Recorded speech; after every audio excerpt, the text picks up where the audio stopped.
तो क्या तुम्हें पता है कि ओमनिट्रिक्स पहले ओमनिट्रिक्स के नाम से नहीं मेगावॉट के नाम से जाने जाने वाली थी। ओमनिट्रिक्स का लुक हम बचपन से देखते आ रहे हैं, वो लुक वैसा नहीं रहने वाला था। जहाँ पे इस वॉच में एक ही रेड हैंड रहने वाला था और यहाँ पे नंबर्स की जगह पे ऑरेंज डॉट रहने वाले थे। इसका बैकग्राउंड येलो रहने वाला था और ये ब्लैक मेटेलिक कलर में बनने वाली थी। जहाँ पे इस वॉच में ऑरेंज डॉट्स दिख रहे हैं वहाँ पे 10 ह्यूमनॉइड सुपर हीरोज रहने वाले थे। जी हाँ, आपने सही सुना, कोई एलियंस नहीं, एक तरह से क्रिएचर या फिर सुपर हीरोज रहने वाले थे। पर हाँ, उनकी जो पावर्स थी वो हमारे बैन के क्लासिक एलियंस जैसे ही रहने वाले थी और उनका डिज़ाइन भी कुछ हद तक वैसा ही रहने वाला था। या तो उन कैरेक्टर्स को 5 एलिमेंट्स की अलग अलग पावर मिलती या उन कैरेक्टर्स की पावर किसी ना किसी खूबियों पर बेस्ड रहती। तो क्या तुम्हें बैन के इस प्री प्रोडक्शन फैक्ट के बारे में मालूम था? तुम्हें बैन का वाइल्ड वाइन एलियन तो याद होगा ही, जो कि प्लांट लाइफ को कंट्रोल कर सकता था और खुद भी एक प्लांट टाइप का एलियन था। लेकिन क्या तुम्हें पता है कि बैन 10 के प्री प्रोडक्शन के टाइम पर इसका नाम वाइल्ड वाइन नहीं प्लांट गाय होने वाला था। और प्लांट गाय दिखने में वाइल्ड वाइन से बहुत ज्यादा अलग था।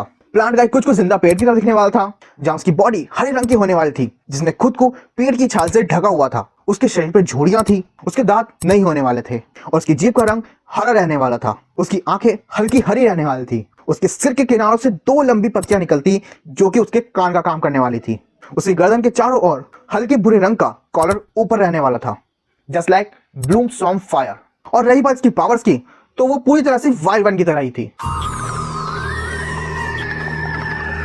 घोस्ट फ्रीक, जो कि बैन का एक घोस्ट टाइप एलियन है जो बिलोंग करता है एनर सिस्टम के प्लेनेट एनर फेटोस से। लेकिन क्या तुम्हें पता है कि जिस तरह का घोस्ट फ्रीक या जेस्कर हमें आज तक दिखाया जाता है बैन 10 के प्री प्रोडक्शन के टाइम पर, ये बिल्कुल ही अलग दिखता था। इसकी बॉडी घोस्ट की जैसी नहीं बल्कि इंसान की जैसी थी, जिसने एक अजीब सा सुपर हीरो सूट पहना हुआ था, जहां उसका सूट का रंग डार्क ब्लू, बेल्ट का रंग लाइट ब्लू, ग्लव्स का रंग ऑरेंज और केप का रंग ऑरेंज एंड ब्राउन था, जो उसके बाजू से अटैच्ड होता, जिससे वो आराम से ग्लाइडिंग कर पाता। इसके चेहरे पर हमेशा एक स्माइल रहती, जस्ट लाइक जोकर। छोटी सी नाक रहती, आंखें हल्की नीली, घनी आईब्रोज और इसके मास्क पर 11 टेंड्रिल्स होते जो कि इसके बालों की तरह दिखते। अब इस कैरेक्टर को क्या पावर्स मिलने वाली थी ये तो हमें नहीं पता, पर मे बी ये कोई जोकर पर्सनैलिटी का कैरेक्टर रहने वाला था, जिसके पास शायद ही कोई घोस्ट जैसी पावर्स होती।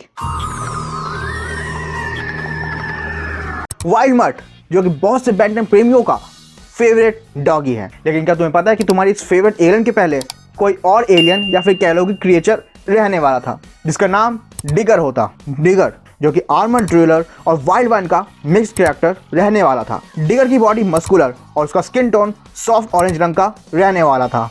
उसकी आंखें, निचला जबड़ा और उसके बाजू के अंदरूनी हिस्से लाइट ब्राउन कलर के होने वाले थे। ये मस्कुलर रेड सूट पहनने वाला था, जिसके कॉलर और बैक पर एक डार्क रेड कलर की शील्ड रहने वाली थी। इसका चेहरा बिल्कुल किसी जानवर की तरह दिखने वाला था।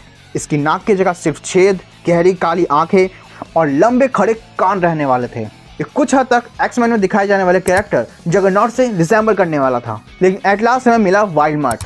तो आप मुझे बताइए कि अगर बैन 10 की सीरीज में इस कैरेक्टर को दिखाते तो क्या आप उसे पसंद करते? तो अगर आपको वीडियो अच्छी लगी है तो वीडियो को लाइक, शेयर और फैक्ट ऐप को सब्सक्राइब करना मत भूलिएगा।